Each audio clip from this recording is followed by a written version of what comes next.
कहानी है रामपुर गांव की, जहां के मर्द महिलाओं को हमेशा नीचा दिखाने की कोशिश में रहते। अरे अभी तक खाना नहीं आया, क्या मुझे एक और शादी करने की जरूरत है? नहीं जी नहीं, ऐसा मत करना, वरना मैं कहाँ जाऊंगी। खाना लेकर मैं अभी आई जी। गांव की पंचायत में भी फैसले हमेशा औरतों के खिलाफ ही रहते। मैं जो फैसला सुनाता हूँ वो भगवान की आज्ञा होती है। इस लड़के ने अपने मन से शादी करके अच्छा नहीं किया। लड़के को घर भेज दो और इसकी शादी इसकी जाति की किसी लड़के से करवा दो, लेकिन ये लड़के, इसे तो गांव के बाहर निकाल दो। नहीं नहीं जमींदार साहब, ये क्या बोल रहे हैं? ऐसा नहीं हो सकता। मेरी बेटी मासूम है, इसे अच्छे बुरे की समझ नहीं है। अरे कहाँ जाएगी ये बेचारी? कहाँ जाएगी? इतनी चिंता है तो पूरे परिवार का गांव निकाला कर देते हैं। बेचारी, पूरे बसे बसाए परिवार को गांव छोड़ना पड़ता है। चाहे जो हो, अगर बेटियों को कंट्रोल नहीं कर सकते तो गांव में रहने का कोई मतलब नहीं है। यहाँ औरतों को दब कर रहना होगा। कोई भी अपने हिसाब से कुछ नहीं कर सकता, सब ईश्वर की मर्जी से ही होगा।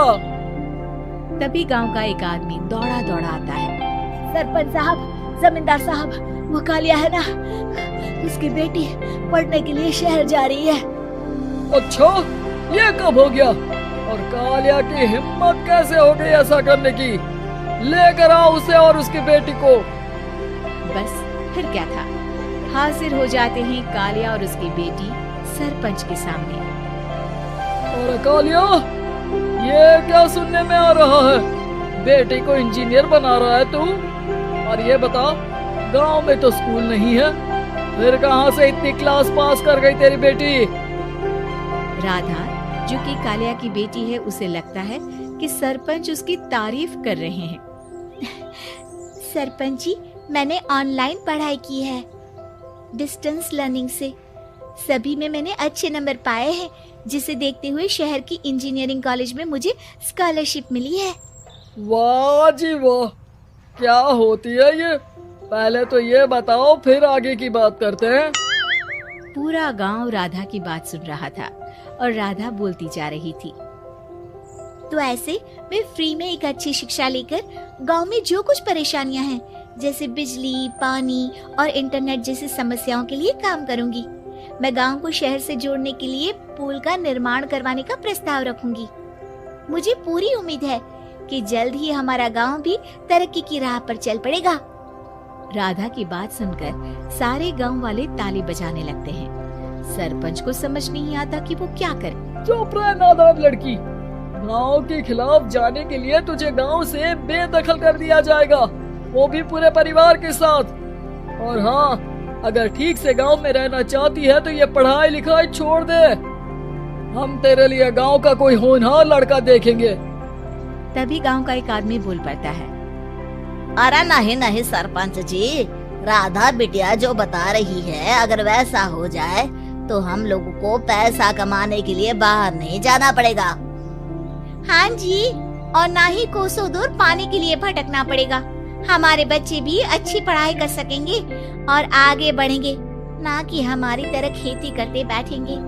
क्यों गांव वालों, राधा बिटिया का साथ देना चाहिए ना? सरपंच देखता है कि गांव राधा के साथ है तो वो चुप हो जाता है। वो घर आकर अपने सलाहकार से बात करता है, जो बहुत ही चालाक किस्म का इंसान होता है। अरे सरपंच साहब, आपको बहुत ही होशियारी से काम लेना पड़ेगा।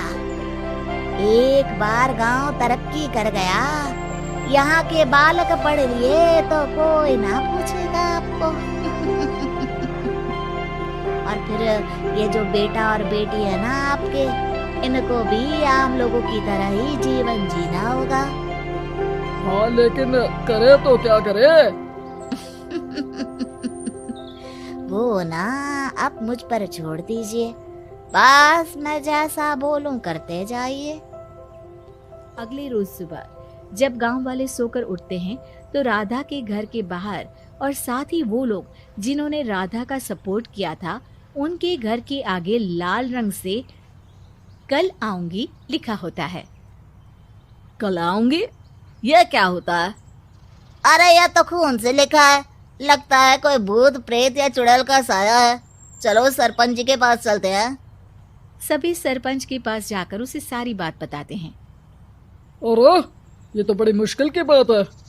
चलो मैं एक बाबा को जानता हूँ, उन्हें बुला लेता हूँ।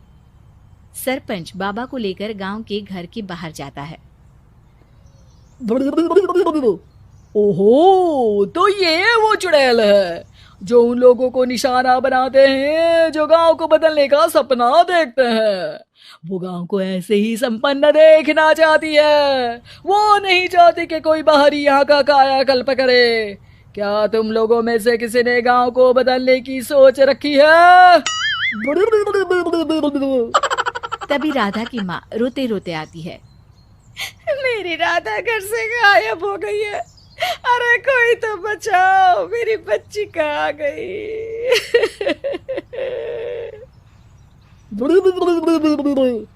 ले गई वो चुड़ैल, तेरी बच्ची को ले गई।